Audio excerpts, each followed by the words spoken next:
No silêncio ensurdecedor de uma cabana remota na floresta, um homem brilhante e perturbado tramava uma campanha de terror que aterrorizaria os Estados Unidos por quase 2 décadas. Theodore John Kaczynski, ou Unabomber, não era um criminoso comum. Ele era um enigma, um matemático genial que se tornou um assassino convicto, movido por uma aversão radical à tecnologia e à sociedade industrial. A história de Kaczynski é o contraste entre sua genial capacidade intelectual e a brutalidade de suas ações, que matavam e feriam usando basicamente a caixa de correio das pessoas. Essa campanha desencadeou uma das investigações mais longas e caras da história do FBI, e seu manifesto anti-tecnologia levantou questões profundas sobre o futuro da civilização. Esse vídeo se aprofunda na vida complexa de Kaczynski, desde sua infância isolada até sua captura, prisão e morte, explorando todos os fatores que moldaram a trajetória destrutiva do Unabomber. Mas antes, não se esqueça de se inscrever no canal e deixar o seu like no vídeo. É de graça e nos ajuda muito.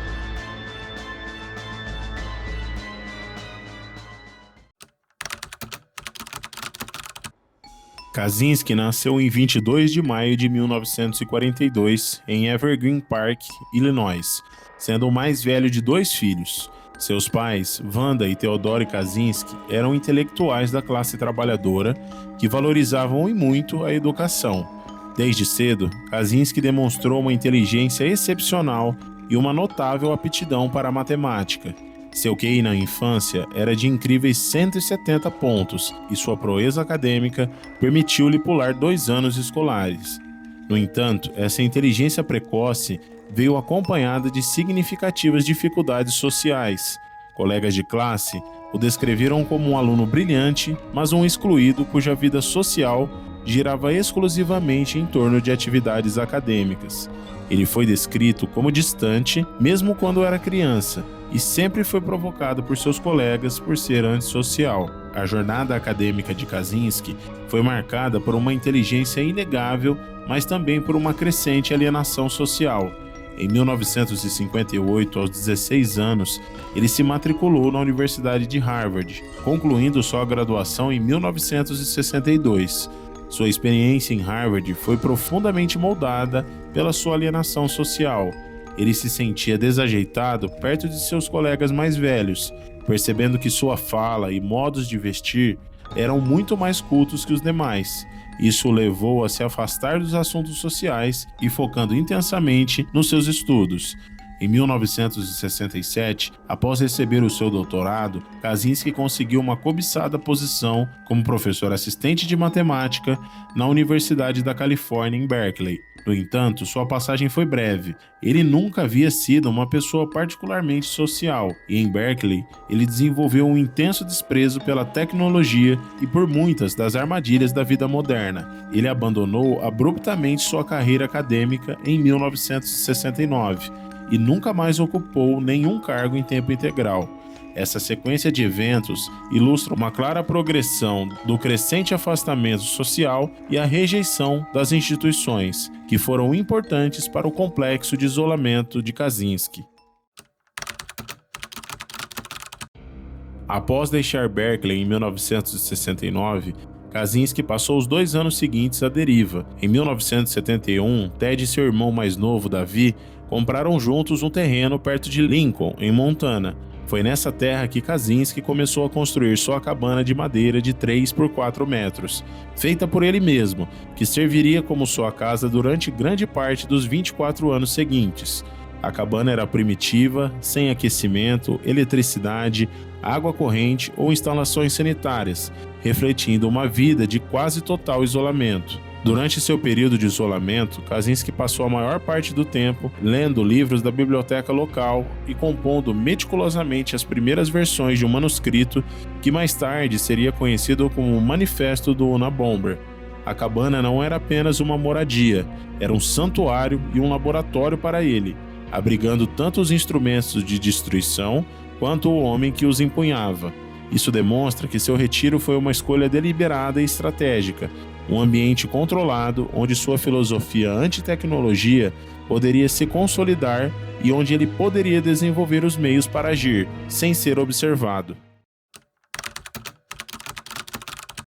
A campanha de bombardeios de Kaczynski durou 17 anos, dos anos de 1978 a 1995. Ele foi responsável por 16 pacotes bombas que resultaram em 3 mortes e 29 feridos. Seus ataques visavam principalmente indivíduos associados à tecnologia moderna, universidades e companhias aéreas, o que levou à criação de seu apelido de Unabomber, derivado da força Unabom, que significa bombardeio de universidades e companhias aéreas e suas iniciais em inglês.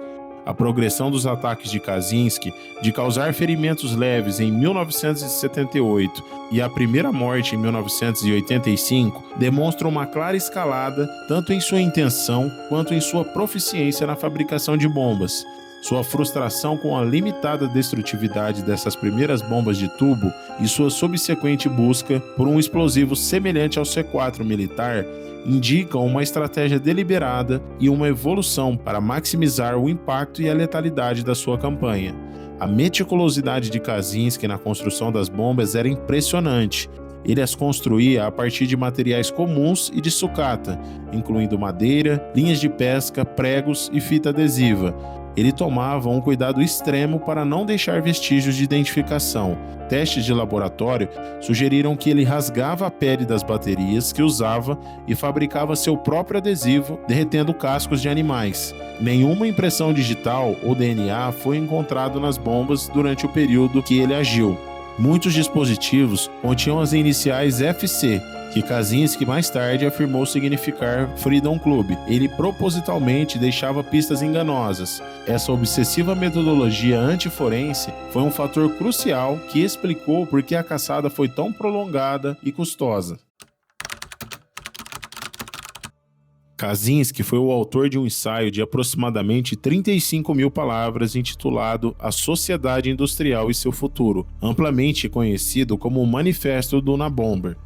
O manifesto serviu como base ideológica para sua campanha de bombardeios. Sua principal argumentação sustentava que a Revolução Industrial iniciou um processo prejudicial de destruição natural, impulsionado pela tecnologia, que minava a liberdade humana. Kaczynski acreditava que o público aceitava os avanços tecnológicos como puramente positivos, sem considerar seus efeitos negativos gerais, como a diminuição da liberdade e a autonomia individuais. O manifesto rejeitava o esquerdismo e o fascismo, defendia o primitivismo cultural e, em última análise, sugeria que uma revolução violenta como um meio para proteger a natureza e acelerar o colapso da sociedade industrial era necessário. Muitos temas e ideias presentes no manifesto já estavam em um ensaio de Kaczynski em 1971, indicando que seu pensamento antitecnológico se desenvolveu relativamente cedo em sua vida. Em abril de 95, Kaczynski enviou uma carta ao The New York Times prometendo desistir do terrorismo se seu manifesto fosse publicado. Apesar das preocupações, o diretor-geral do FBI e a procuradora-geral da República autorizaram sua publicação, esperando que isso levasse à identificação do autor. O manifesto apareceu como um suplemento de 8 páginas no The Washington Post, em 19 de setembro de 1995, com o The New York Times auxiliando e dividindo os custos. Sua publicação e a publicidade que o acompanhou eclipsaram os bombardeiros em notoriedade e fama. A decisão estratégica de Kaczynski de exigir a publicação do manifesto visava disseminar sua ideologia e justificar suas ações. No entanto, esse mesmo ato de ampla distribuição que ele acreditava que impulsionaria sua causa, paradoxalmente forneceu a evidência linguística crucial que levou diretamente à sua identificação e captura por seu irmão.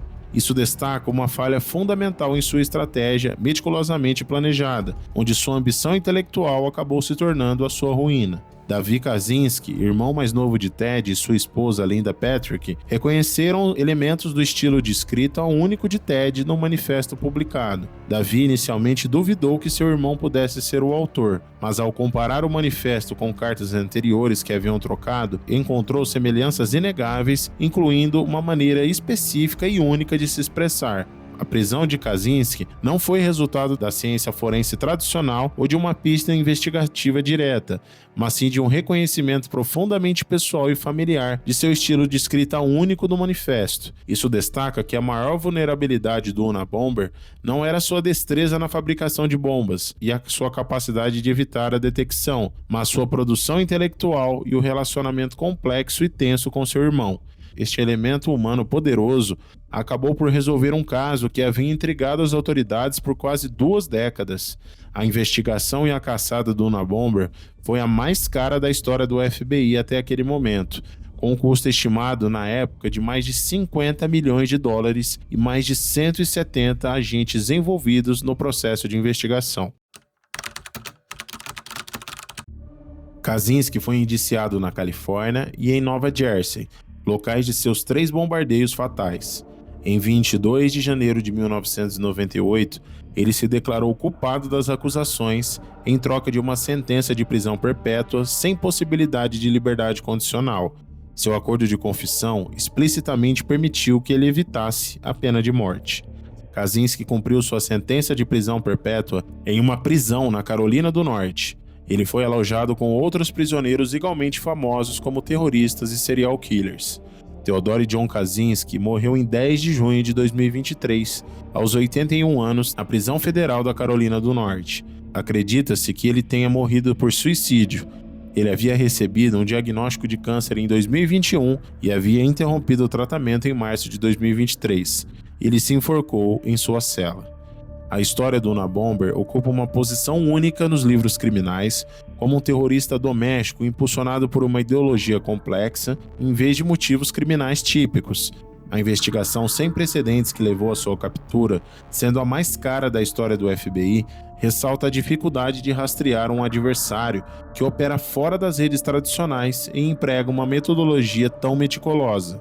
Em última análise, a história de Theodore Kaczynski é definida pela interação de um intelecto excepcional, uma profunda disfunção psicológica e a ideologia radical cuidadosamente desenvolvida. Seu caso permanece um objeto de estudo contínuo em criminologia, psicologia e sociologia, desafiando categorizações simples e deixando um legado complexo e inquietante. E aí, você conhecia a história do Unabomber e que a investigação para prendê-lo durou 17 anos e foi a mais cara da história do FBI? Deixe aqui nos comentários a sua opinião. Agora, se você deseja saber como Al Capone se tornou o gangster mais famoso de todos os tempos vendendo bebida alcoólica em Chicago nos anos 1920, clique no vídeo que está aparecendo aqui na sua tela. Nos vemos lá já já, muito obrigado e um abraço!